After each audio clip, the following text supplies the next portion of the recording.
Do you have a child that struggles with getting enough sleep? Maybe your kid has a lot of energy and doesn't know how to relax at bedtime. Perhaps routine is challenging for them, so they fight with you about going to bed on time. There's night terrors, indigestion, big emotions. Just because kids are tired doesn't mean that they can always sleep. We all know what it's like not getting enough sleep. Believe me, I'm a parent too, and we just added a dog. There's not a lot of sleep going around for me. I'm moody, I get easily agitated, unfocused. Every little thing at night when the kids do sets me off sometimes.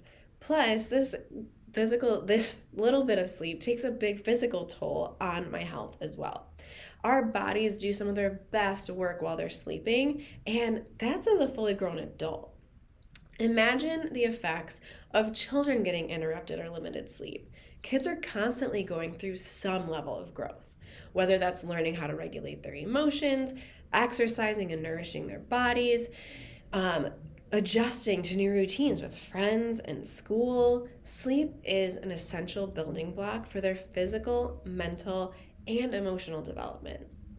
Parents, if your kids are struggling with sleep and you've tried everything, maybe even given up on getting better, this video is for you. Also, it's very common for parents of kids who struggle with those bigger challenges to skip over some of the basics and just try to find solutions to those bigger things like sensory learning, behavioral, cognitive challenges. When we go back to the basics of sleep, it can make all the difference for everything. In this video, we're going to look at where sleep falls in your child's neurodevelopmental journey and how it can be the simplest catalyst if they are struggling with movement, coordination, sensory, chronic sickness, or even more advanced cognitive challenges such as speech, social, or behavioral issues. Next, we're going to give the action steps to conquer the sleep struggle, even if you feel like you've tried everything from melatonin to weighted blankets to a long and extensive bedtime routine. As a parent myself, it's common and even easy to skip over the basics, such as sleep, and try to find solutions to those bigger challenges, such as speech, sensory, motor, cognitive, behavioral things going on. Sleep is one of those things that we're willing to give up. We love it when our kids go to sleep, but as much as we try to scale back the schedule, there's always something getting added in. And it's hard to find time to make those routines and to follow through with sleep. But time and again, we see that children who conquer these bigger health challenges, the first thing that mom or dad reports to us with their adjustments is that sleep is changing for the better. Even if it wasn't on their radar when they came in, it wasn't even an issue. But the first thing that they say is, wow, our kid is sleeping so much better. It may be the most foundational aspect of the central nervous system's ability to stay in that growth and development mode. We have seen our kids struggle emotionally or behaviorally with lack of sleep, but today I want to speak about how neurologically this goes deeper. Sleep can be impacted by several factors: interrupted circadian rhythms, breathing disorders or struggles, high stress or anxiety, or too much stimulation. While the cause of is of utmost importance, the impact that happens internally from these is what's often forgotten. With stress, busy schedules, immune challenges, and stimulation just not going away in our family lives anytime soon, the answer lies in how we help the nervous system, or your brain and your body, get into that sleep mode and be able to turn off even when everything externally is telling it not to. So, what happens internally when our kids can't settle down? Simply put, their brain and autonomic nervous system get stuck in a mode called sympathetic dominance, where the brain goes into a protection mode or fight or flight, and it just can't turn off. So, this is what I want to go through today.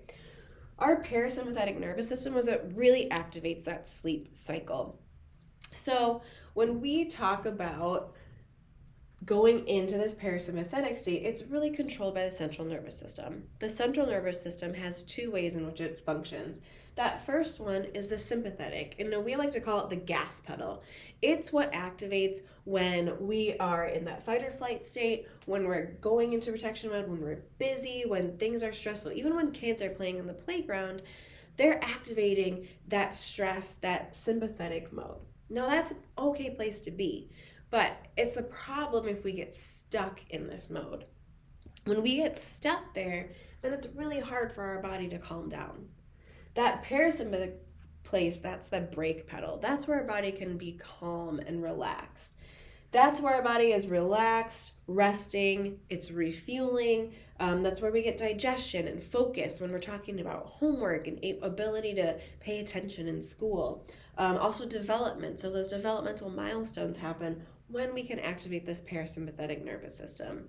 Now, we can't use both at the same time. So if we're stuck in this place, then our body cannot do all of these things efficiently. I like to call it an open window. So if we can be in this parasympathetic state or in a place where our body can relax and rest, then it's like the window is open to build on all of these extra layers. So if our sympathetic nervous system is triggered, it's like that window is closed. And then we struggle with everything above it. It's kind of like we need to go back to the basics to gain traction in all of these. Because if we're stuck here, then development and movement might be hard. And our sensory system, so emotional regulation is really difficult, which means that digestion can be hard and immune challenges happen.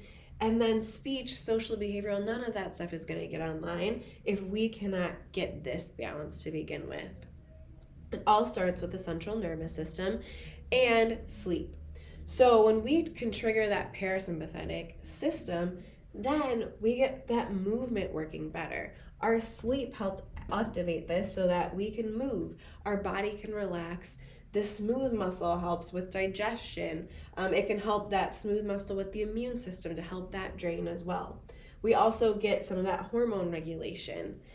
With the sensory system, when this is online, then our body can trigger some of those behavioral challenges, and it can help activate that calming, relaxing, that focus that we need in our daily life. Those developmental milestones, that helps us in every aspect moving up the pyramid. So if we don't have this good foundation, then our window's closed.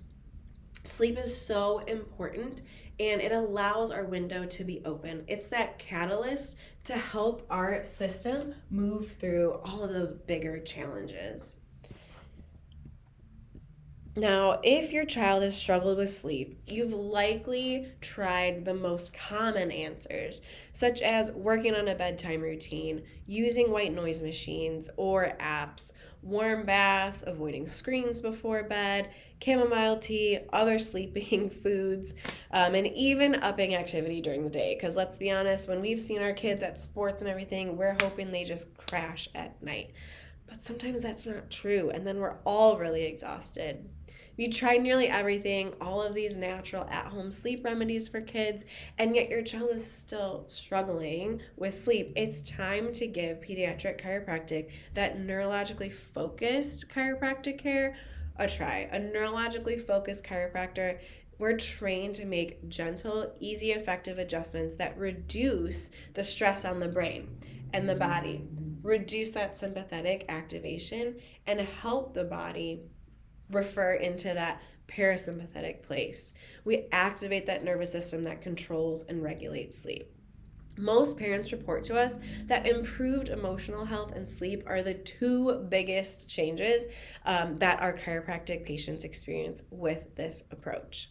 So if sleep has been a struggle for you for a long time and you've tried everything, check out the article on our PX page, the 3-step clinical process right away. Trust your instincts. Sleep is such a key foundational milestone. And if we can help put the whole story together with the objective findings of the neurological insight scans, then we can help you identify those patterns that go even deeper and determine the best course moving forward to help your child get the sleep and development that they need.